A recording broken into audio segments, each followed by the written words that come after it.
ನಮೋ ವಾಲ್ಮೀಕಿಯೇ ನಮಸ್ಕಾರವಲ್ಲವೇ.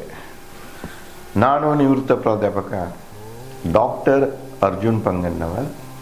ಹೇ ಸೀತಾರಾಮ್ ವಾಹಿನಿಯ ವಾಲ್ಮೀಕಿ ರಾಮಾಯಣ ಅಂದು ಇಂದು ಚಿಂತನ ಕಾರ್ಯಕ್ರಮದ 645ನೇ ಸಂಚಿಕೆಗೆ ತಮ್ಮೆಲ್ಲರಿಗೂ ಸ್ವಾಗತ.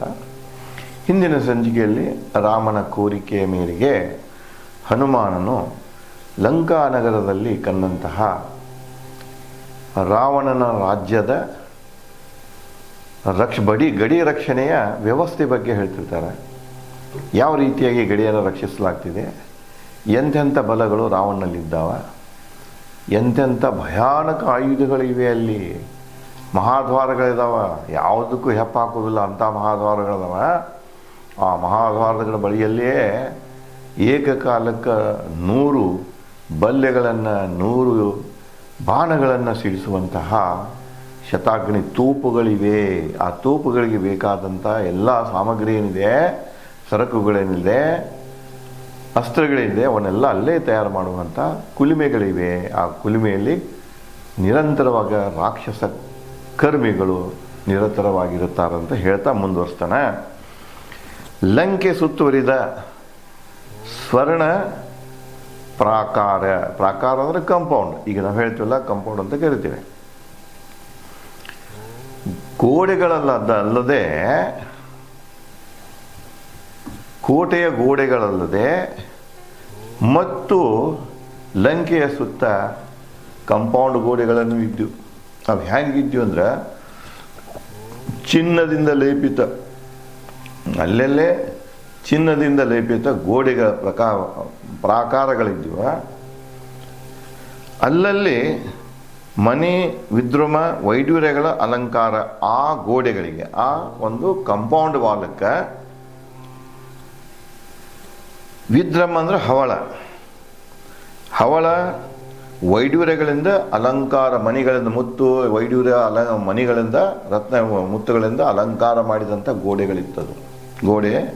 ಅದು ಕಂಪೌಂಡ್ ವಾಲ್ ಇತ್ತು. ಮುಂದೆ ನಗರ ಸುತ್ತಮುತ್ತ ಮೊಸಳೆ ಮೀನುಗಳ ಆಳವಾದ ತಣ್ಣೀರಿನ ಹೊಂಡಗಳು. ಇವತ್ತು ನೀವು ನಮ್ಮ ದೇಶದಾಗ ನೋಡ್ತೀರಿ, ಎಲ್ಲೆಲ್ಲೇ ಕೋಟೆ ಕೊತ್ತಲಗಳಿವೆ, ಅವುಗಳ ರಕ್ಷಣೆಗಾಗಿ ನೀರಿನ ಹೊಂಡ ಮಾಡಿರ್ತಾರೆ. ಸುತ್ತುವರೆದು ನೀರನ್ನು ನಿಲ್ಲಿಸಿರ್ತಾರೆ. ಅದ್ರಾಗ ಏನು ಮಾಡಿರ್ತಾರೆ ಅಂದ್ರೆ ಮೊಸಳೆಗಳನ್ನು ಬಿಟ್ಟಿರ್ತಾರೆ. ಯಾರೇ ಯುದ್ಧ ಮಾಡಕ್ಕೆ ಬಂದ್ರೆ ಆ ಕೋಟೆ ಹತ್ತಬೇಕಾಗಿತ್ತು, ಒಳಗಡೆಗೆ ಬರಬೇಕಾಗಿತ್ತು ಅಂದ್ರೆ ಮೊದಲು ಈ ಹೊಂಡಗಳನ್ನು, ಭಯಾನಕ ಮೊಸಳೆ ಇದ್ದಂಥ ಹೊಂಡಗಳನ್ನು ದಾಟಿ ಒಳಗೆ ಬರಬೇಕು.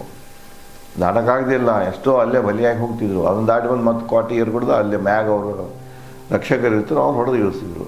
ಇದೊಂದು ಡಿಫೆನ್ಸು ತ್ರೇತಾಯುಗದಿಂದನೂ ಇದೆ. ಈಗ ನಮ್ಗೆ ನಮ್ಮ ಭಾರತದಲ್ಲಿ, ಹೊರಗಿನ ದೇಶದಲ್ಲೂ ಸೇಮ್, ಏನೂ ವ್ಯತ್ಯಾಸ ಇಲ್ಲ, ಸೇಮ್ ಕಾನ್ಸೆಪ್ಟ್ ಇದೆ. ಕೋಟೆಗಳು ಎಲ್ಲಿ ಅದಾವಲ್ಲ ಅಲ್ಲೆಲ್ಲ ಸುತ್ತುವರೆದು ನೀರಿನ ಹೊಂಡಗಳಿವೆ. ಆ ಹೊಂಡಗಳಲ್ಲಿ ಭಯಾನಕ ಯಾವುದು ಮೊಸಳೆಗಳಿವೆ. ಅದಕ್ಕೆ ಅವ ಹೇಳ್ತಾನೆ, ಇಡೀ ಕೋಟೆಯ ಸುತ್ತ ಏನಿದೆ ನೀರಿನ ಹೊಂಡ ಇದೆ. ಆ ಹೊಂಡದಲ್ಲಿ ಭಯಾನಕ ಮೀನುಗಳಿವೆ. ಮತ್ತು ಮೀನುಗಳಂದ್ರೆ ಏನೋ ಅವು ಇದ್ರದ್ದಂಗನ, ಮೊಸಳೆ ಇದ್ದಂಗನ ಕೆಲವೊಂದು ಮೀನುಗಳದಾವು. ಏನೇ ಬಿತ್ತ ನೋಡೋದು ತಿಂದು ಹಾಕಿಬಿಡ್ತಾವೆ. ಆ ಹಲ್ಲೇನಿರ್ತಲ್ಲ ಅದನ್ನು ಭಾಳ ಚೂಪಿರ್ತಾವೆ, ರೇಣ ಅಂತ ಕರಿತಿರ್ತಾರೆ. ಕೆಲವೊಂದು ಮೀನುಗಳದಾವ ಅಂತ ತಕ್ಷಣ ಇದು ಮುಗಿಸ್ಬಿಡ್ತಾವೆ.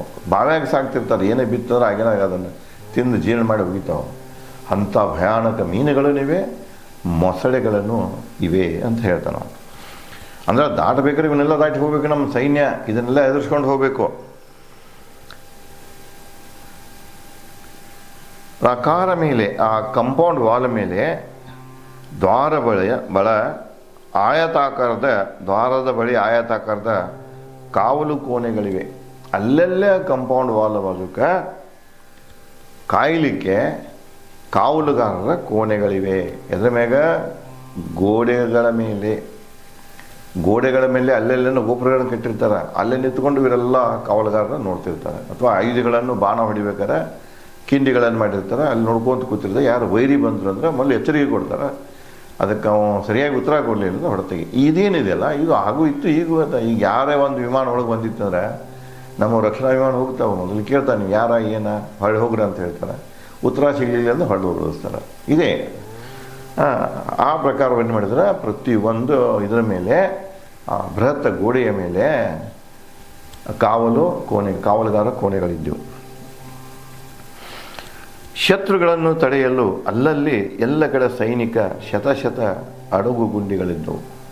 ಅಷ್ಟಲ್ಲದ ಅಡಗು ಗುಂಡಿಗಳು ಇವತ್ತು ನೀವು ಮಿಲಿಟರಿದಾಗ ಸ್ಟ್ರಾಟಜಿ ನೋಡ್ತೀರಿ, ಭೂಮಿಯನ್ನು ಅಗಿತಾರೆ, ಅಲ್ಲಿ ತೆಗ್ಗ ಮಾಡ್ತಾರೆ, ಅಡಗು ಗುಂಡಿ ಅಂತಾರೆ. ಅದ್ರಾಗ ಕೂತಿರ್ತಾರೆ ಸೈನಿಕರು ಮುಚ್ಕೊಂಡು, ಅಲ್ಲೆಲ್ಲೇ ಮುಚ್ಕೊಂಡು ಕೂತಿರ್ತಾರೆ, ಗೊತ್ತಾಗೋದಿಲ್ಲ ಅದು ಭೂಮಿ ಕೆಳಗಡೆ ಇರ್ತಾರೆ, ವೈರಿಗಳನ್ನು ನೋಡ್ತಿರ್ತಾರೆ, ಅಂದ್ರೆ ಕಾವಲು ಮಾಡ್ತಿರ್ತಾರೆ. ಅಂಥ ಸೈನಿಕರ ಅಡಗು ಗುಂಡಿಗಳು ಇವೆ ಅಲ್ಲೇ ಎಲ್ಲ ಕಡೆಗೆ ನೋಡಕ್ಕೆ ಸಿಗ್ತಾವೆ. ಶತ ಅಂದ್ರೆ ಸಾವಿರಾರು ಸಂಖ್ಯೆಯಲ್ಲಿ ಆ ಕೋಟೆಯ ಸುತ್ತಮುತ್ತ ಸೈನಿಕರು ಮುಚ್ಕೊಂಡು ಹಲ್ಲೆ ಮಾಡುವಂಥ ಅಡಗು ಗುಂಡಿಗಳನ್ನು ನೋಡಕ್ಕೆ ಸಿಗ್ತಿದೆ. ಅಲ್ಲೆಲ್ಲ ರೆಡಿನೇ ಇರ್ತಾರೆ, ಅವರು ರೆಡಿ ಟು ಅಟ್ಯಾಕ್ ಪೊಸಿಷನ್ದಾಗ ಇರ್ತಾರೆ. ಅಲ್ಲಿ ಮಲಗಿರೋದಿಲ್ಲ, ಸುಮ್ಮ ಕೂತಾರ ಅಂದ್ಕೂಲೆ ಆಯುಧ ಕೈಯಾಗಿ ಹಿಡ್ಕೊಂಡು ಎಚ್ಚರದಾಗ ಇರ್ತಾರೆ ಅವರು. ಸ್ವರ್ಣ ಸ್ತಂಭ ಸೋಪಾನಗಳ ಬಲಶಾಲೆ ಸುಭದ್ರ ಏಕೈಕ ಸೇತುವೆ ಪ್ರವೇಶಿಸಲು. ಆ ರಾವಣನ ಒಳಗಡೆ ಹೋಗಬೇಕಾದ್ರೆ, ಅರಮನೆಯನ್ನು ಪ್ರವೇಶಿಸಬೇಕಾದ್ರೆ ಒಂದು ಸೇತುವೆ ಇದೆ, ದೊಡ್ಡ ಸೇತುವೆ ಇದೆ. ಅದರಿಂದ ಇದೆ ಚಿನ್ನದ ಸೇತುವೆ ಇದೆ, ಚಿನ್ನದ ಸ್ತಂಭಗಳು.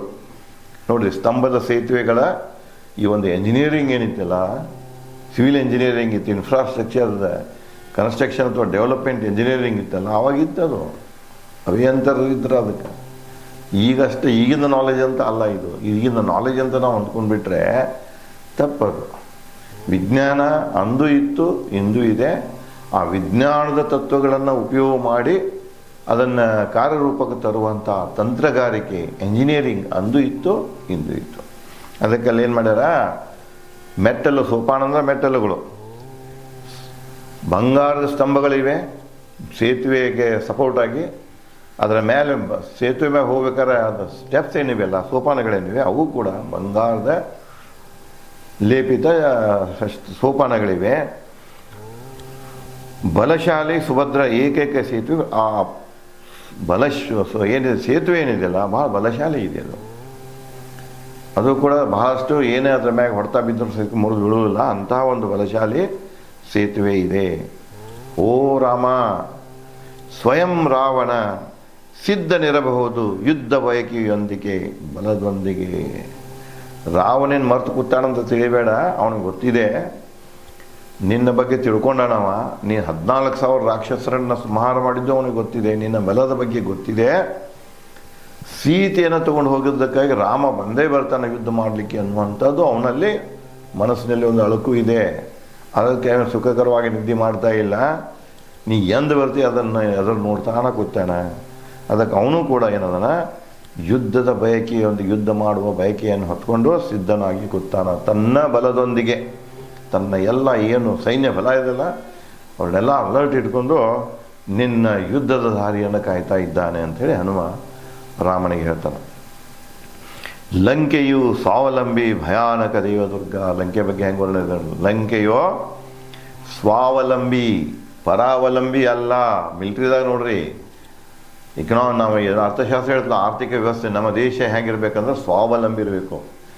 ಪಾಕಿಸ್ತಾನ ಗತೆ ಪರಾವಲಂಬಿ ಅಲ್ಲ. ಆಹಾರಕ್ಕೂ ಇನ್ನೊಬ್ಬರನ್ನ, ಎರಡನೇ ದೇಶವನ್ನು ಏನು ಮಾಡೋದು, ಇದು ಡಿಫೆಂಡ್ ಆಗೋದು, ಅದ್ರ ಮ್ಯಾಗೇನೆ ನಾವು ಕಾಕೊಂಡ್ಕೊಂಡೋದು.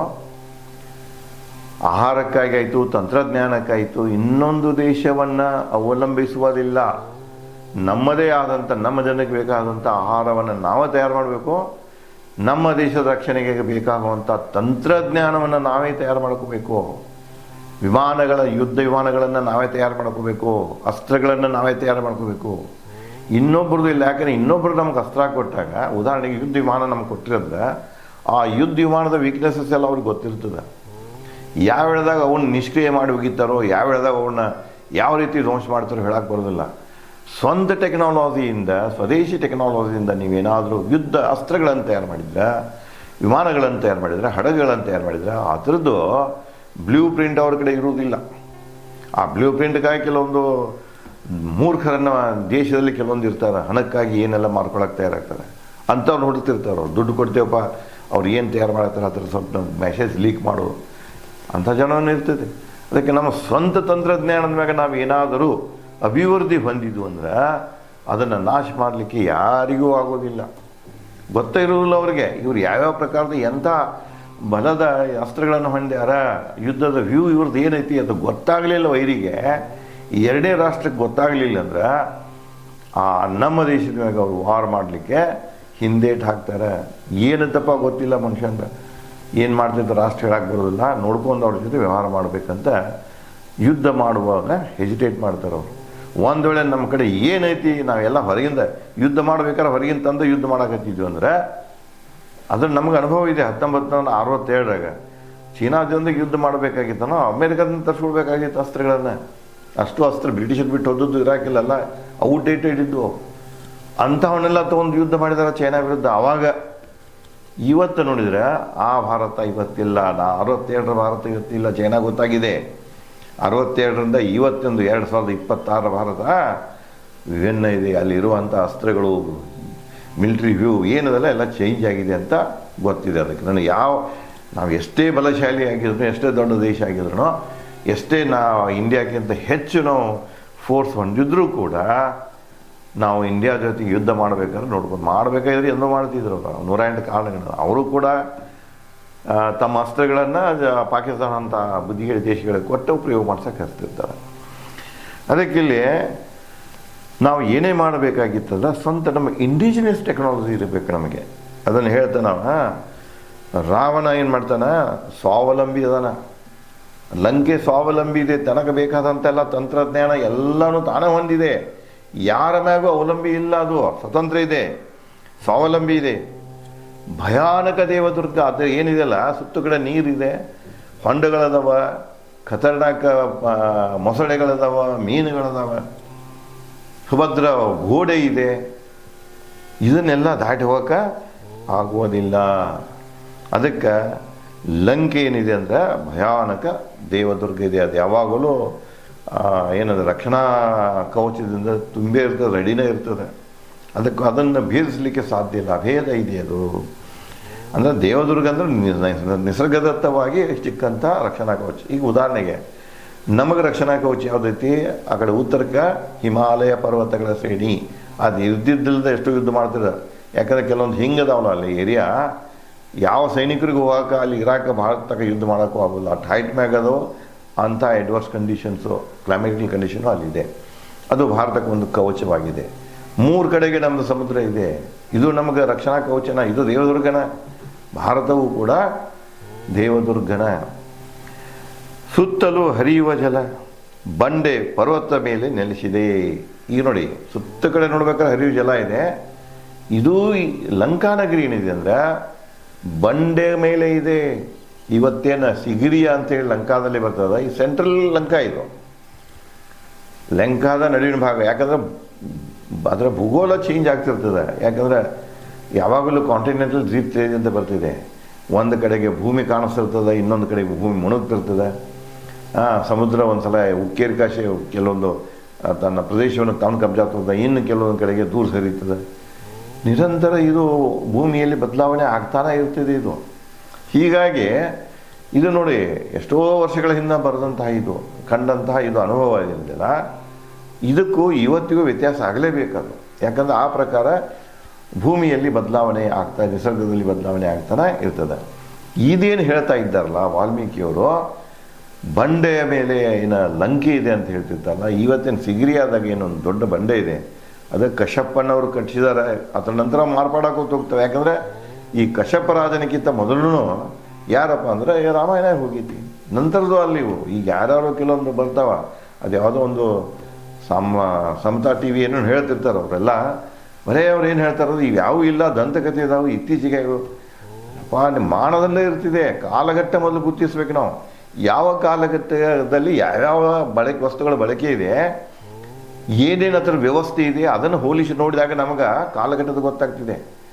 ನಾವು ತ್ರೇತಾಯುಗದಲ್ಲಿ ಬರುವಂಥ ಕಾಲಘಟ್ಟದಲ್ಲಿ ಬರುವಂಥ ವರ್ಣನೆಗಳನ್ನು ಇವತ್ತಿನ ಯುಗದಲ್ಲಿ ನಾವು ಹುಡುಕ್ಲಿಕ್ಕೆ ಸಾಧ್ಯನೇ ಇಲ್ಲ, ಸಿಗೋದಿಲ್ಲವೋ, ಸಿಮಿಲಾರಿಟಿ ಬರುವುದಿಲ್ಲ. ಕ್ಯಾಲ್ಕುಲೇಷನ್ಸ್ ಆಯಿತು, ನಂಬರಿಂಗ್ ಆಯಿತು, ಭಾಷೆ ಆಯಿತು, ಎಲ್ಲ ಬದಲಾಕೋತ ಹೋಗಿರ್ತದೆ. ಈವನ್ ಹ್ಯೂಮನ್ ಸ್ಟ್ರಕ್ಚರ್ಸಾಗಿ ಚೇಂಜ್ ಆಗೋತ ಹೋಗ್ತಿದೆ. ಯಾಕಂದರೆ ಇದು ಎವಲ್ಯೂಷನ್ದಾಗ ಬದಲಾಕೋತ ನಿಯತೆ ಅಂತ ಹೇಳ್ತಾರೆ ವಾಲ್ಮೀಕಿಯವ್ರು ಹೇಳ್ಬಿಡ್ತಾರೆ. ನಿಯತಿದ ಕೂತು ಎಲ್ಲರೂ ಬದಲಾಕೋತ ಹೊಂಟಿರ್ತದೆ. ನಾವು ಏನೇನೋ ಕಪೋಲ ಕಲ್ಪಿತ ಮಾಡೋದು ಹೇಳೋದ್ರಾಗ ಏನು ಅರ್ಥ ಇಲ್ಲ. ಇಲ್ಲಿ ನಾವು ಕಾಂಕ್ರೀಟ್ ಆಗುವಂಥ ಈ ಸಂಶೋಧನೆಯ ಕೆಲವು ಮಾನದಂಡಗಳನ್ನು ಅದರೊಳಗೆ ಇಟ್ಕೊಂಡು ನೋಡಿದಾಗ ನಮಗೆ ಸತ್ಯದ ಬೆಳಕು ಸಿಗ್ತಿದೆ. ಅದಕ್ಕೆ ಇಲ್ಲಿ ವಾಲ್ಮೀಕಿಯವರು ಹನುಮಾನನ ಮೂಲಕ ಲಂಕಾ ನಗರದ ಭದ್ರತೆಯ ಬಗ್ಗೆ, ಲಂಕೆಯ ಬಗ್ಗೆ ಏನು ವರ್ಣನೆ ಮಾಡ್ತಾ ಇದ್ದಾರೆ ಅನ್ನೋದನ್ನು ಇನ್ನು ಮುಂದೆ ಬರುವಂಥ ಆಲೋಚನೆಗಳನ್ನು ನಾನು ತಮಗೆ ಮುಂದಿನ ಸಂಚಿಕೆಯಲ್ಲಿ ಹಂಚಿಕೊಳ್ಳುತ್ತೇನೆ. ಧನ್ಯವಾದಗಳು.